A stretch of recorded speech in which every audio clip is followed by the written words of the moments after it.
राम कथा अनेक प्रकार के रूप ले रखी है।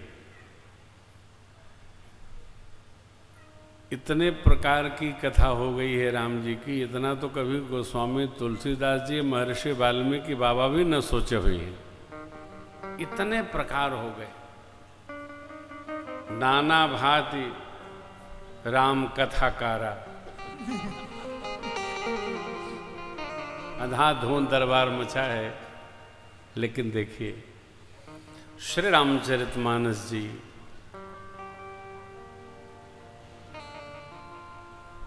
भगवान शिव और मां अन्नपूर्णा की कृपा से पूज्यपाद गोस्वामी जी द्वारा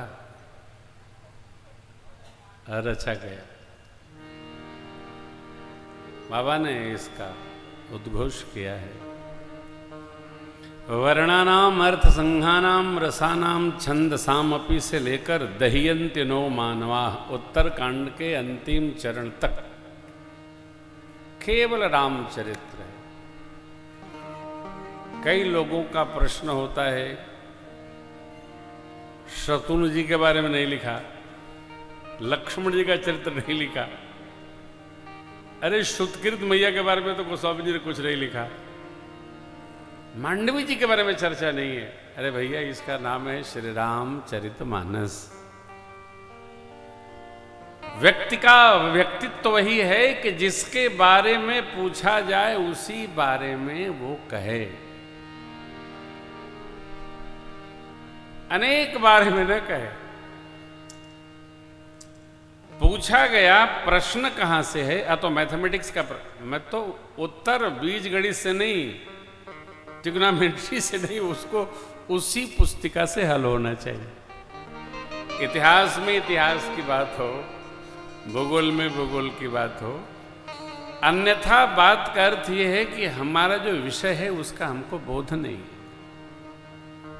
बाबा ने बड़ी सुंदर बात कही। देखिए, ये मानस सर माने सरोवर, आप दर्शन करिए, ये 4 घाट है। भूत भावन भगवान शिव जी इस ग्रंथ में ज्ञान घाट पर बैठकर मां भगवती भवानी पार्वती जी को राम जी की कथा सुना रहे हैं। और कथा सुनाने के पहले बाबा ने श्री राम कथा क्या है इसकी महिमा सुनाई।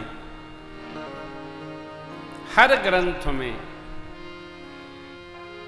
भगवान वेदव्यास जी ने अथवा संपादक महोदय जो लिखते हैं, इसमें क्या है उसकी पूरी संहिता बनाते हैं। उसको कहते हैं प्राकथन अथवा पूर्ववाक।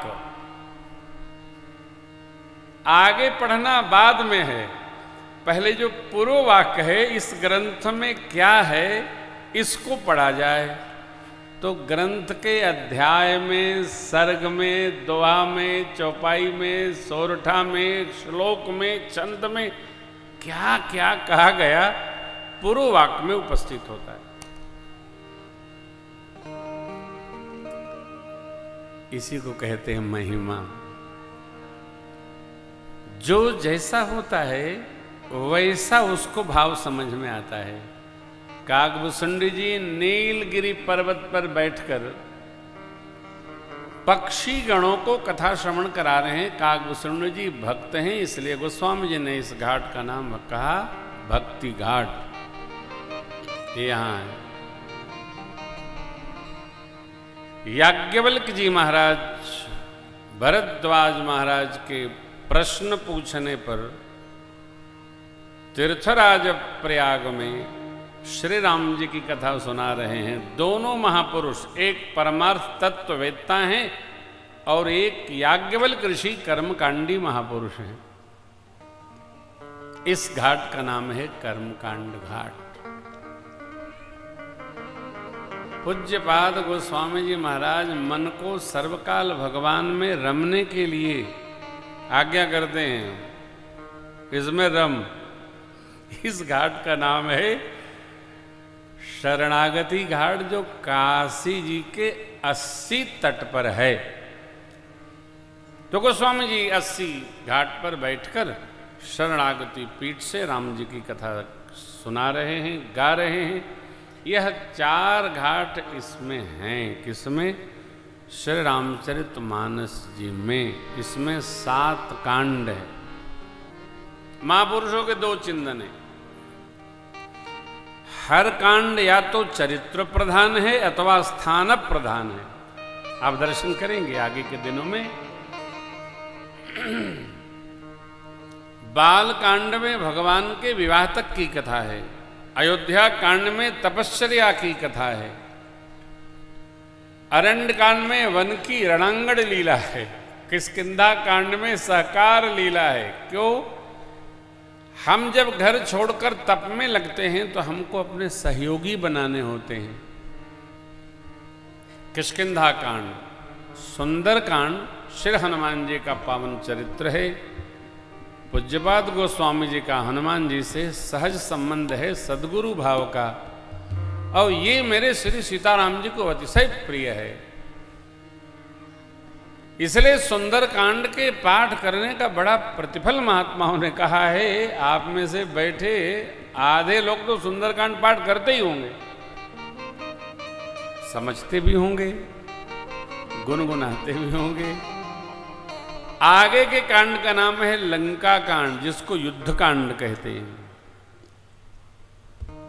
इसमें युद्ध हुआ, आसुरी वृत्तियों का भगवान ने समापन किया। माता जानकी जी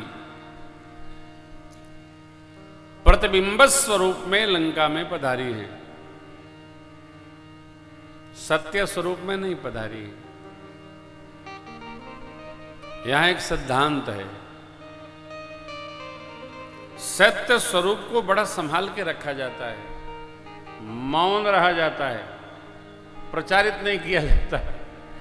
भगवान ने लीला के लिए मां का प्रतिबिंब लंका में पधरा दिया और लीला समेटकर वापस आ गए।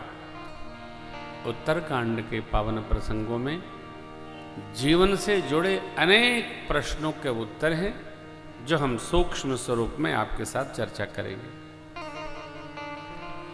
ये ग्रंथ कहता है